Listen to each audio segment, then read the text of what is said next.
السلام علیکم ورحمۃ اللہ تعالی وبرکاتہ۔ نحمده ونصلي ونسلم على رسوله الكريم اما بعد فاعوذ باللہ من الشیطان الرجیم بسم اللہ الرحمن الرحیم ان اولیاؤہ الا المتقون صدق اللہ العظیم۔ ایک مرتبہ بارگاہ رسول و آل رسول میں درود و سلام کا ہدیہ پیش کریں اور پڑھیں اللہم صلی علی سیدنا و مولانا محمد معدن الجود والکرم و آلہ الکرام و ابنہ الکریم وبارک وسلم صلاۃ و سلاما علیک یا رسول اللہ صلی اللہ تعالی علیہ وسلم۔ عزیزان ملت اسلامیہ، جیسا کہ اشتہار اور اعلان سے آپ کو پتہ چل چکا ہے کہ آج کا ہمارا یہ اجتماع ولادت اعلیٰ حضرت رضی اللہ تعالیٰ عنہ کے جشن کے طور پر منایا جا رہا ہے، منعقد کیا گیا۔ اعلیٰ حضرت رضی اللہ تعالیٰ عنہ کی ولادت کی نسبت سے آج ہم انشاءاللہ تبارک و تعالیٰ اعلیٰ حضرت رضی اللہ تعالیٰ عنہ کی بارگاہ میں خراج عقیدت پیش کریں گے، ان کا تذکرہ کریں گے۔ اعلیٰ حضرت رضی اللہ تعالیٰ عنہ کی زندگی کے حالات ہم نے بار بار سنے، ان کے واقعات، ان کی سیرت اور ان کی سوانح ہم نے بار بار سنی، بہت سے علماء کی زبانی سنی۔ اعلیٰ حضرت رضی اللہ تعالیٰ عنہ کہ مسلک کے ہم ماننے والے، مسلک اعلیٰ حضرت کا نعرہ لگانے والے ہیں، اور مسلک اعلیٰ حضرت کوئی نیا مسلک نہیں ہے، یہ مسلک اہل سنت و جماعت ہی کا دوسرا نام۔ مسلک اہل سنت اور جماعت کی زمانے کی ضرورت کے اعتبار سے ایک نئی تعبیر کا نام ہے مسلک اعلیٰ حضرت۔ تو ہم اعلیٰ حضرت رضی اللہ تعالیٰ عنہ کی طرف اپنے آپ کو منسوب کرتے ہیں، ان کے نام کا نعرہ لگاتے ہیں، تو ان کی زندگی کو جاننا ہمارے لیے ضروری ہے، ان کی سیرت کو اور ان کی سوانح کو جان کر اس پر عمل کرنا یہ ہمارا فرض منصبی بنتا ہے۔ اللہ تبارک و تعالیٰ کا بے پناہ فضل و احسان ہے کہ اس نے ہمیں ایسا مجدد عطا فرمایا۔ اعلیٰ حضرت رضی اللہ تعالیٰ عنہ آپ کو مجدد اعظم بھی کہا جاتا ہے۔ اب مجدد اعظم یہ اس کا مطلب یہ نہیں ہوتا کہ ہم 1450 سال میں جتنے بھی مجددین آئے سب کے مقابلے میں ہم آپ کو مجدد اعظم کہتے ہیں، ایسا نہیں ہے۔ اعلیٰ حضرت رضی اللہ تعالیٰ عنہ کو ایک امتیازی شان عطا ہوئی اللہ کی بارگاہ سے، اور آپ مجدد بھی ہوئے تو ایسے مجدد ہوئے کہ آپ کے زمانے میں آپ کے جیسا دوسرا کوئی نہیں تھا۔ کہیں بھی کوئی بھی مسئلہ پھنستا تھا، لوگ اعلیٰ حضرت کی بارگاہ میں رجوع کرتے تھے، اور اعلیٰ حضرت رضی اللہ تعالیٰ عنہ کی بارگاہ میں صرف ہندوستان والے نہیں بلکہ دوسرے ممالک کے لوگ بھی استفتے بھیجا کرتے تھے، سوال بھیجتے تھے اور جواب حاصل کرتے تھے۔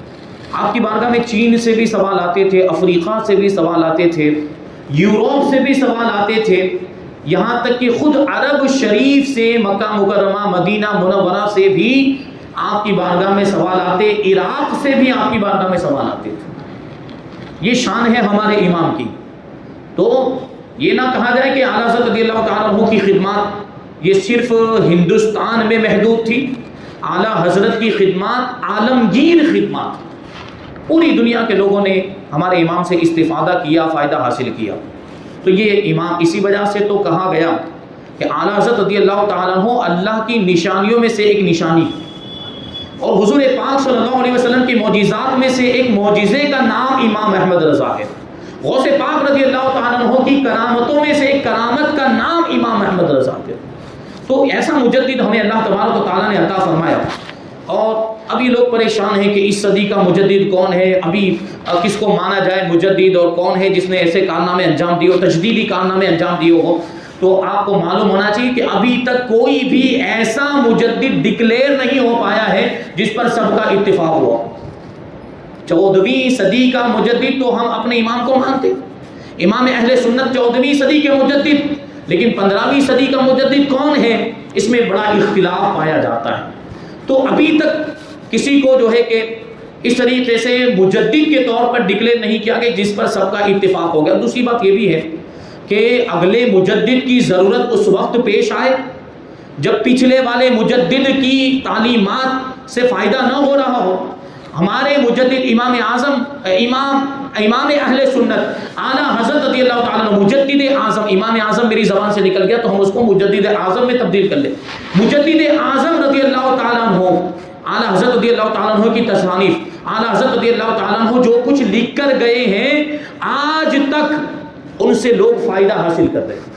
اعلیٰ حضرت کی تصانیف سے آج تک لوگ فائدہ، اور یہ دیکھیں اعلیٰ حضرت نے صرف مسائل کا جواب نہیں دیا، صرف فتوے ہی نہیں لکھے، اعلیٰ حضرت رضی اللہ تعالیٰ عنہ نے فتنوں کا بھی دندان شکن جواب دیا۔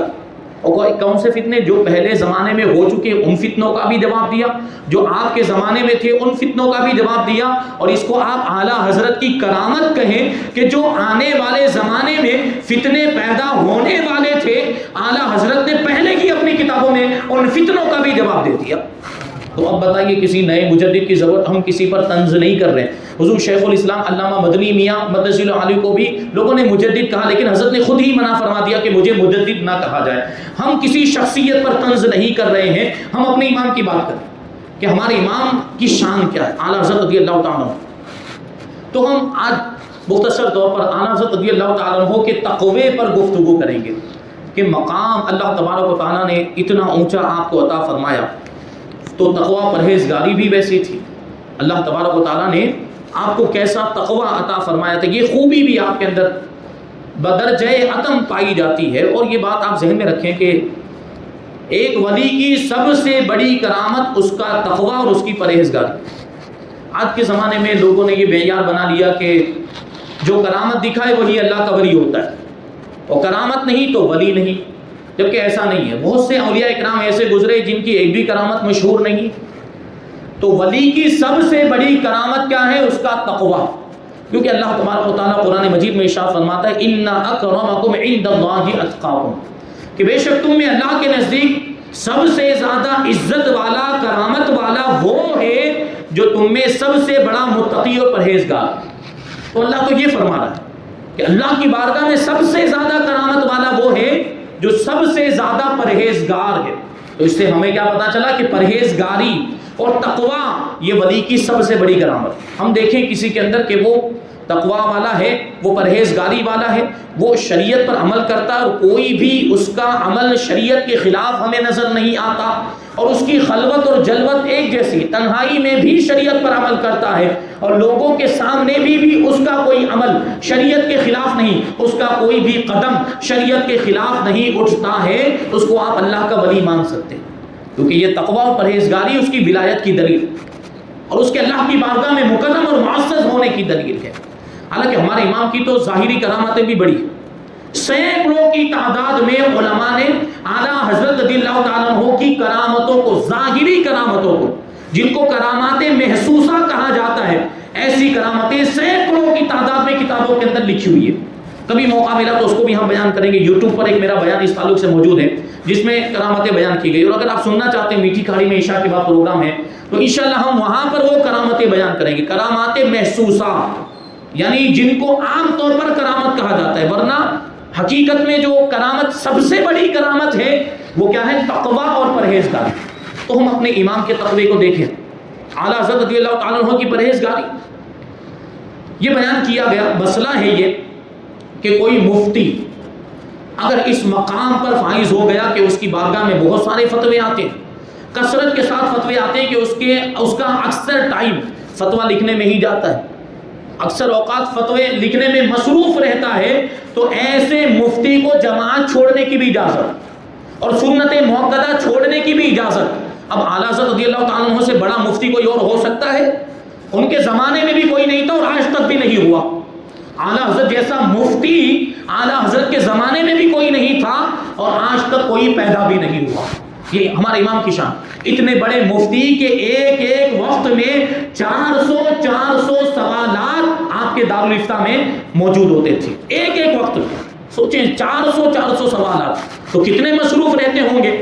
تو شریعت کی جانب سے آپ کو جماعت چھوڑنے کی اجازت تھی، سنت موقدہ چھوڑنے کی اجازت تھی، لیکن اس کے باوجود اب کبھی بھی آپ نے جماعت نہیں چھوڑی اور کبھی بھی سنت موقدہ نہیں چھوڑی.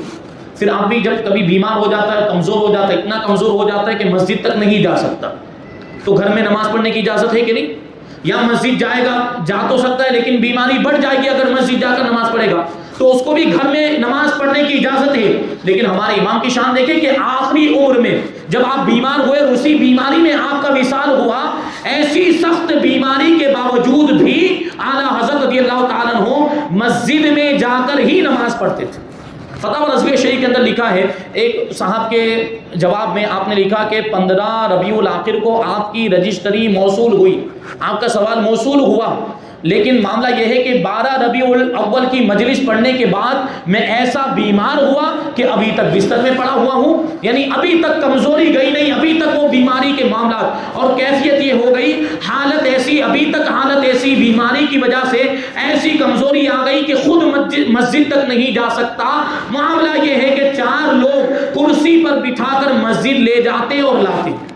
کیا مطلب ہوا؟ اجازت ہے کہ گھر میں نماز پڑھ لیں، لیکن اس کے باوجود لوگوں کو حکم دیتے ہیں کہ آپ کو کرسی پر بٹھاتے اور وہ کرسی کو اٹھا کر 4 لوگ مسجد میں لے کر جاتے. پھر اعلیٰ حضرت رضی اللہ تعالیٰ عنہ مسجد میں جا کر نماز پڑھتے تھے. یہ دیکھنے جیسی بات. ایک واقعہ اس تعلق سے ایسا بھی ہم نے سنا اور پڑھا ہے کہ اعلیٰ حضرت رضی اللہ تعالیٰ عنہ نے یہ جو فرمایا کہ کرسی پر بٹھا کر آپ کو لوگ مسجد میں لے جاتے تھے. ایک مرتبہ ایسا ہوا کہ نماز کا وقت ہو گیا، جماعت قائم ہونے والی تھی اور کوئی شخص آپ کو مسجد میں لے کر جانے والا موجود نہیں تھا.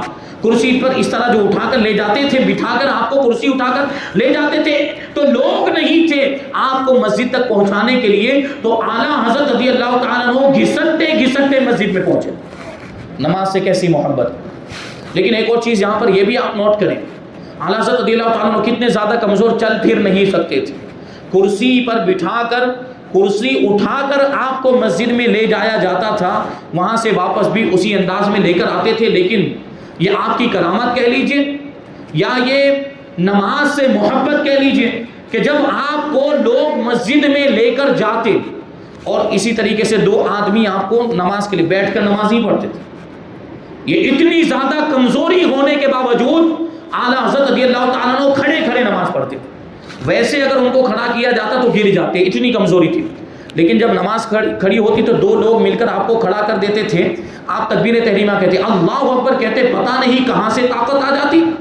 پوری نماز آپ کھڑے ہو کر ادا کرتے اور نوجوان کی طرح ادا کرتے. جس طرح نوجوان نماز پڑھتا ہے اس طریقے سے اعلیٰ حضرت رضی اللہ تعالیٰ بڑھاپے کے عالم میں جب بیماری کی کمزوری تھی اس عالم میں بھی کھڑے ہو کر نماز پڑھتے تھے. ہمیں تو تھوڑا سا گھٹنوں میں درد ہو جائے تو بیٹھ کر پڑھنے لگ جاتے، ہمیں تو تھوڑی سی تکلیف ہو جائے، تھوڑی سی بیماری کچھ ہو جائے تو بیٹھ کے نماز پڑھنے لگ جاتے ہیں. ہمارے امام کی زندگی سے ہمیں سبق حاصل کرنا چاہیے کہ ایسی کمزوری میں بھی کھڑے ہو کر نماز پڑھتے تھے. یہ کون سی طاقت تھی؟ یہ روحانی طاقت. پھر وہی واپس جیسے ہی نماز ختم ہوتی وہی کمزوری واپس آ جاتی تھی. یہ نماز ان کو خود طاقت پہنچاتی تھی. نماز سے ایسی محبت ہو تو نماز خود طاقت مہیا کرتی ہے. نماز سے محبت ہو جائے تو نماز خود بیدار بھی کرتی ہے. یہ آپ دیکھیں کہ اندازہ لگائیں، نماز سے محبت کریں، نماز پڑھنے کا شوق اپنے دل میں پیدا کریں، خود بخود فجر کے وقت آپ کی آنکھ کھل جائے اور ایک عرصے تک آپ نماز کی پابندی کر لیں تو آپ ایک عرصے تک نماز کے لیے اٹھتے رہیں. لیکن ایک وقت ایسا آتا ہے کہ پھر نماز آپ کو اٹھاتی ہے، خود بخود آنکھ کھل جاتی. جو نمازوں کے پابند ہیں ان سے آپ پوچھ فجر کے وقت کیسے ان کی آنکھ خود بخود کھل جاتی ہے. تو یہ ہمارے امام کی زندگی سے ہمیں سبق ملتا ہے. اور بات دیکھیں تقویٰ پرہیزگاری کے واقعات. شیخ فانی یعنی آدمی اتنا بوڑھا ہو گیا کہ اب روزہ رکھنے کی طاقت نہیں رہی تو شریعت ایسے آدمی کو اجازت دیتی ہے کہ وہ روزہ نہ رکھے اور روزے کے بدلے میں فدیہ ادا کر دے. یا اتنا بیمار ہو گیا کہ بیماری کی وجہ سے روزہ نہیں رکھ سکتا ہے تو اس کو بھی روزہ چھوڑنے کی اجازت ہے.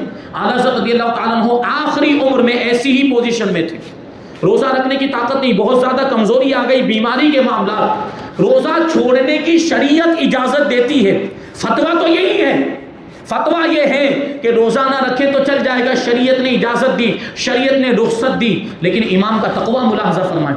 امام کہتے ہیں کہ میں روزہ نہ رکھوں چلے گا، یہ شریعت کا حکم، لیکن میں نے خود اپنے لیے اپنے آپ پر یہ فتویٰ لگایا ہے کہ اگر میں چاہوں تو نینی تال جا کر، کہ نینی تال جو ہے وہ ٹھنڈا علاقہ ہے، وہاں جا کر اگر میں روزہ رکھوں تو میں پورا مہینہ روزہ رکھ سکتا ہوں، ایسی بیماری اور کمزوری کے عالم میں بھی، اس لیے مجھ پر لازم ہے کہ میں وہاں جاؤں، کیونکہ میں وہاں جانے پر قادر بھی ہوں۔ تو اعلیٰ حضرت رضی اللہ تعالیٰ عنہ آخری عمر میں بیماری کے عالم میں، جبکہ شریعت روزہ نہ رکھنے کی اجازت دیتی ہے، آپ نینی تال میں جا کر روزہ رکھا کرتے، لیکن روزہ چھوڑنا گوارا نہیں تھا۔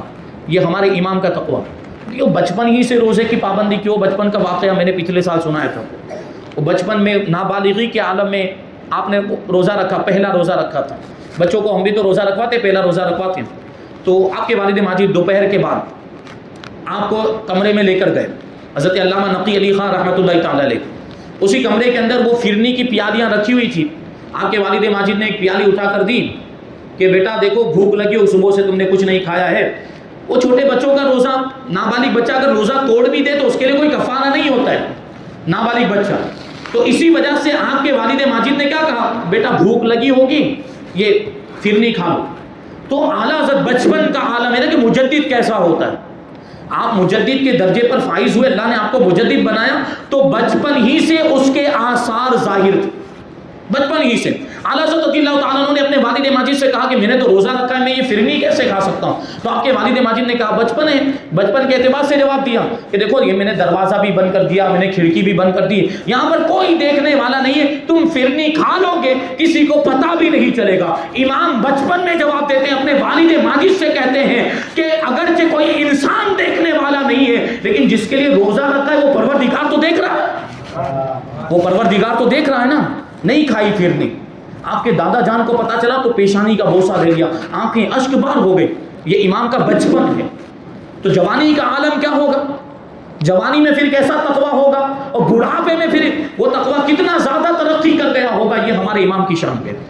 اور ایک مسئلہ دیکھیں، نماز کے اندر آپ نارمل کپڑے، کرتا پائجامہ، تہبند یا کرتا لنگی وغیرہ پہن کر آ جائیں، نماز ہو جاتی کہ نہیں ہو جاتی؟ اور اس میں کوئی کراہت بھی نہیں ہے، لیکن اعلیٰ حضرت رضی اللہ تعالیٰ، ہاں امامہ شریف پہننا مستحب ہے، اعلیٰ حضرت رضی اللہ تعالیٰ عنہ ہر نماز میں چاہے کتنی ہی سخت گرمی کا موسم کیوں نہ ہو، اعلیٰ حضرت رضی اللہ تعالیٰ عنہ ہر نماز میں امامہ شریف بھی پہنتے تھے، اور ہر نماز میں انگ رکھا بھی پہنتے تھے۔ انگ رکھا مطلب یہ نارمل لباس ہم نے پہنا، اس کے اوپر وہ جبہ نما ایک وہ پہنا جاتا تھا، بڑا لباس جس میں بٹن لگے ہوئے ہوتے تھے، یہ پرانے زمانے میں اس کو انگ رکھا کہا جاتا ہے۔ اعلیٰ حضرت رضی اللہ تعالیٰ عنہ نماز کے لیے اتنا اہتمام کرتے تھے، خاص طور پر فرض نماز کے لیے، کہ امامہ شریف پہنتے تھے ہر نماز میں، اور ہر نماز میں انگ رکھا بھی پہنتے تھے۔ یہ کیوں ایسا کرتے تھے؟ کیونکہ نماز میں بندہ اللہ کی بارگاہ میں حاضر ہوتا ہے، تو اللہ کی بارگاہ میں لباس بھی ویسا پہن کر جانا چاہیے۔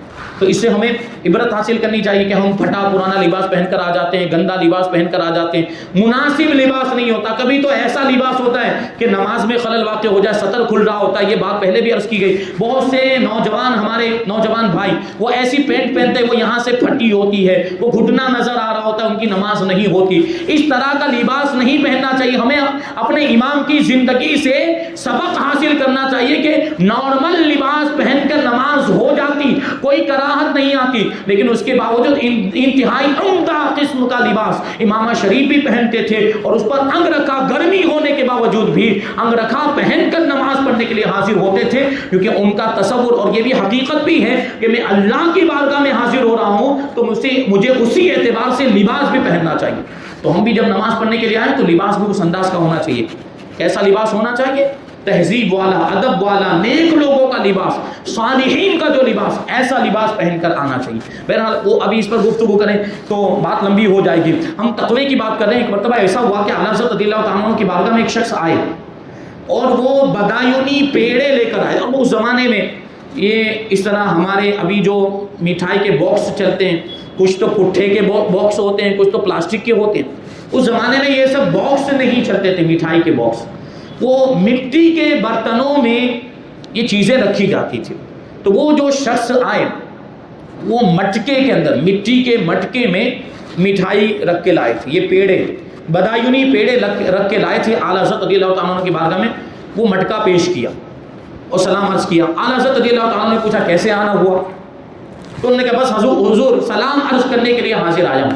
تھوڑی دیر گزری، پھر سے امام نے پوچھا کچھ کام ہو تو فرمائیے، یعنی آنے کا اگر کوئی مقصد ہے، کوئی کسی کام کسی ضرورت سے آئے ہوں تو وہ ضرورت بیان کیجیے، وہ کام بیان کیجیے۔ انہوں نے کہا نہیں حضرت صرف مزاج پرسی کے لیے آیا ہوں، خیریت معلوم کرنے کے لیے آیا ہوں۔ پھر تھوڑی دیر بعد امام نے پھر پوچھا کچھ فرمائیے گا، کچھ ہو تو پھر کہہ دیجیے۔ تو انہوں نے کہا نہیں کچھ نہیں حضرت، کچھ بھی نہیں ہے۔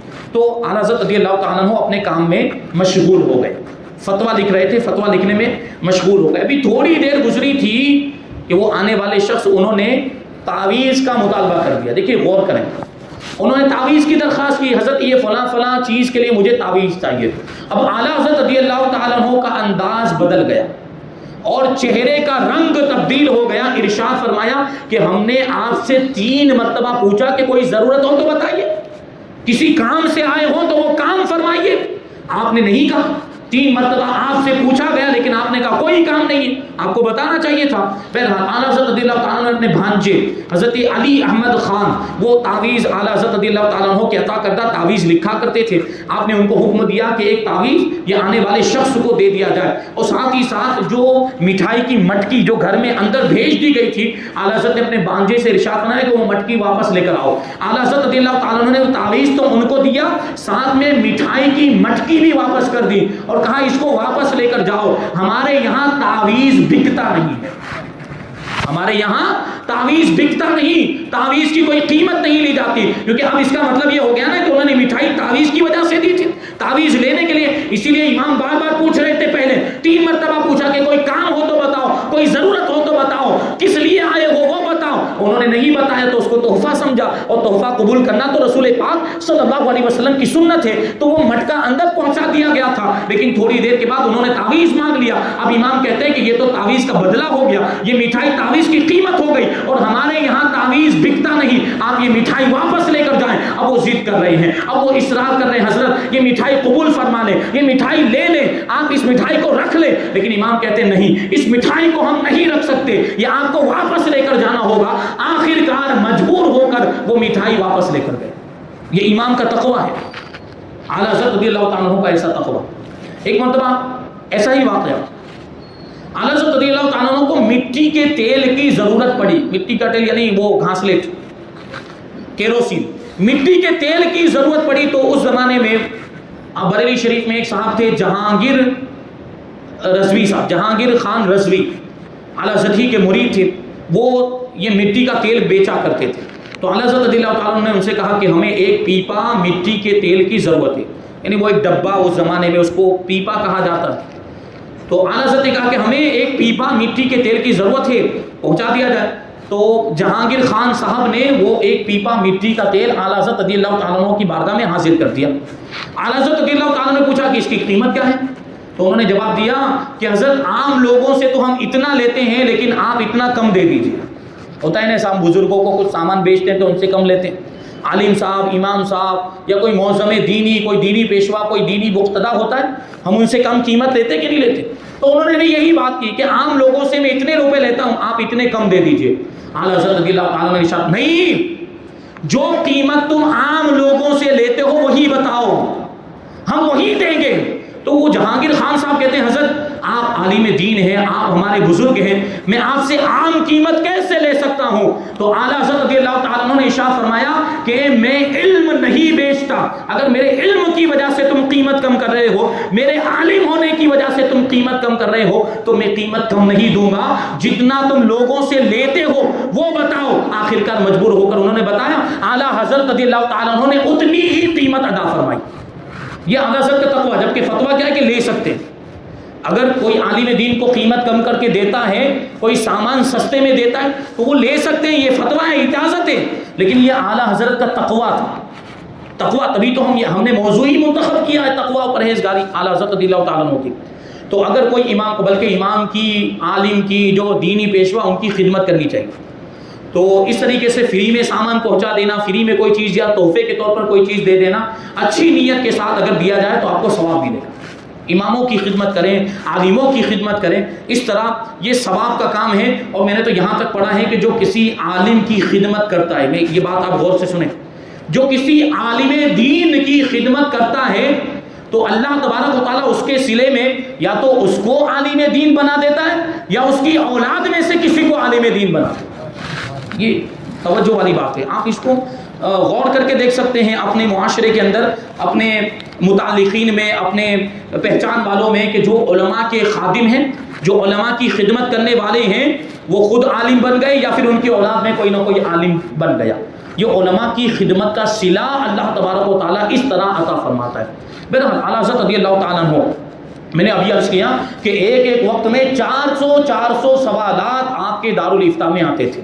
ایک مرتبہ ایک سوال آیا تو وہ سوال لکھنے والے نے اپنا سوال لکھنے کے بعد آخر میں کیا لکھ دیا کہ حضرت یہ فتوے کی جو بھی فیس ہوگی وہ دے دی جائے گی۔ سمجھے آپ؟ فتوے کی جو بھی فیس ہوگی وہ دے دی جائے گی۔ اعلیٰ حضرت رضی اللہ تعالیٰ جلال میں آگے ارشاد فرمائے ہمارے یہاں فتویٰ بکتا نہیں ہے، ہمارے یہاں فتوے کے پیسے نہیں لیے جاتے۔ الحمدللہ 91 سال سے جد امجد کے زمانے سے اعلیٰ حضرت فرماتے کہ ہمارے دادا جان کے زمانے سے اس دارالافتاء سے فتوے جاری ہو رہے ہیں، اور یہ 1337 کی بات ہے، 1337 کا سال چل رہا ہے۔ اس فقیر کے فتوے، اس قلم سے فتوے نکلتے ہوئے 51 سال ہو گئے، اور ٹوٹل دادا جان کے زمانے سے ابھی تک گنے تو 91 سال ہوتے، 91 سال ہوتے۔ 91 سالوں سے یہاں اس دارالافتاء سے فتوے دیے جا رہے ہیں، لوگوں کے سوالوں کے جواب دیے جا رہے ہیں، لیکن بحمدہ تعالیٰ کسی بھی فتوے پر آج تک 1 روپیہ نہیں لیا گیا، یہاں فتویٰ بیچا نہیں جاتا۔ یہ اعلیٰ حضرت رضی اللہ تعالیٰ عنہ کا تقویٰ ہے۔ ایک آخری بات عرض کر کے اپنی تقریر کو ختم کر دوں کہ اعلیٰ حضرت رضی اللہ تعالیٰ عنہ جب مرید بناتے تھے تو ظاہر سی بات خواتین کو بھی مرید بناتے ہیں، اور ہم نے اپنے بزرگوں کو بھی دیکھا، یہ اعلیٰ حضرت کے طریقے پر جو ہمارے بزرگ تھے ان کا انداز بھی وہی کہ پردے میں رہ کر مرید بنایا جاتا، پردے کے پیچھے، خواتین پردے کے پیچھے ہوتی اور پیر صاحب ادھر ہوتے، کوئی رومال یا چادر وغیرہ بڑھا دی جاتی، ایک کنارہ پیر صاحب کے ہاتھ میں ہوتا اور ایک کنارہ وہ خواتین جو مرید بننا چاہتی ہیں ان کے ہاتھ میں ہوتا، اور توبہ کے کلمات کہلوائے جاتے ہیں، مرید اس طرح بنایا جاتا۔ اعلیٰ حضرت رضی اللہ تعالیٰ عنہ کا بھی یہی معمول، تو یہ اعلیٰ حضرت اس سے تو طریقہ چلا آیا جو ہمارے بزرگوں میں ہم اپنے پیران نظام کے اندر دیکھتے ہیں، تو یہ طریقہ تھا اعلیٰ حضرت رضی اللہ تعالیٰ عنہ، اور یہ ظاہر سی بات یہ تقوی والا طریقہ۔ ایک مرتبہ اعلیٰ حضرت رضی اللہ تعالیٰ عنہ حضرت شاہ حجی میاں شیر خان رحمۃ اللہ تعالیٰ علیہ کے پاس ان سے ملاقات کرنے کے لیے گئے۔ وہ پیلی بھیت میں رہتے تھے، تو آپ نے دیکھا کہ وہ بہت بڑے پیر تھے، وہ عورتوں کو بے پردہ مرید بنا رہے تھے۔ اعلیٰ حضرت رضی اللہ تعالیٰ جب ان کی خانقاہ میں پہنچے تو آپ نے حضرت شاہ جی میاں کو دیکھا کہ وہ بے پردہ عورتوں کو بیعت کر رہے ہیں، تو آپ دیکھیں احکام شرعیہ پر غیرت کی وجہ سے اعلیٰ حضرت رضی اللہ تعالیٰ عنہ الٹے پاؤں وہاں سے واپس ہو گئے اور ان سے ملاقات بھی نہیں، حالانکہ ان سے بڑے اچھے تعلقات تھے، حضرت شاہ جی میاں سے اعلیٰ حضرت کے بڑے اچھے تعلقات تھے، لیکن جب ان کا یہ عمل دیکھا کہ بے پردہ عورتوں کو مرید بنا رہے، وہیں سے واپس ہو گئے۔ ابھی آپ سوچیں کہ حضرت شاہ جی میاں کی جگہ پر کوئی اور ہوتا، آج کل کا کوئی جاہل پیر ہوتا تو بگڑ جاتا، یہ مولوی ایسا، یہ مولوی فلاں ایسا، اس طرح وہ شروع کر دیتا، لیکن وہ حضرت شاہ جی میاں تھے، ان کے تعلقات بھی تو اعلیٰ حضرت سے تھے۔ اور حضرت شاہ جی میاں کی بات دیکھیں، اب ان کی یہ حق پسندی کہیں یا یہ بات کہیں کہ ان کا شریعت پر عمل کرنے کا جذبہ، اعلیٰ حضرت رضی اللہ تعالیٰ عنہ کو اسٹیشن پر چھوڑنے کے لیے وہ خود تشریف لائے، اور صبح کے وقت جو ان سے غلطی ہوئی تھی اس پر انہوں نے افسوس کا اظہار کیا، اور اعلیٰ حضرت رضی اللہ تعالیٰ عنہ سے حضرت شاہ جی میاں نے یہ وعدہ کیا کہ آج کے بعد بغیر پردے کے میں عورتوں کو مرید نہیں بناؤں گا۔ اس کے بعد اعلیٰ حضرت رضی اللہ تعالیٰ عنہ نے ان سے مصافحہ کیا اور ان کو گلے لگایا۔ یہ اعلیٰ حضرت رضی اللہ تعالیٰ عنہ کا تقویٰ ہے۔ ایسے بہت سارے واقعات جو بیان کیے جا سکتے ہیں، لیکن وقت میں گنجائش نہیں۔ اللہ تبارک و تعالیٰ کی بارگاہ میں دعا ہے کہ جو کچھ بھی بیان ہوا اس پر ہم سب کو عمل کرنے کی توفیق عطا فرمائے۔ اعلیٰ حضرت رضی اللہ تعالیٰ عنہ کے تقویٰ اور پرہیزگاری سے ہمیں بھی کچھ حصہ عطا فرمائے، ہمیں بھی نیکیاں کرنے اور گناہوں سے بچنے کی توفیق عطا فرمائے، اور ہم سب کو مذہب اہل سنت مسلک اعلیٰ حضرت پر قائم و دائم رکھے، اور اسی پر ہم سب کا خاتمہ فرمائے۔ وما علینا الا البلاغ۔ السلام علیکم۔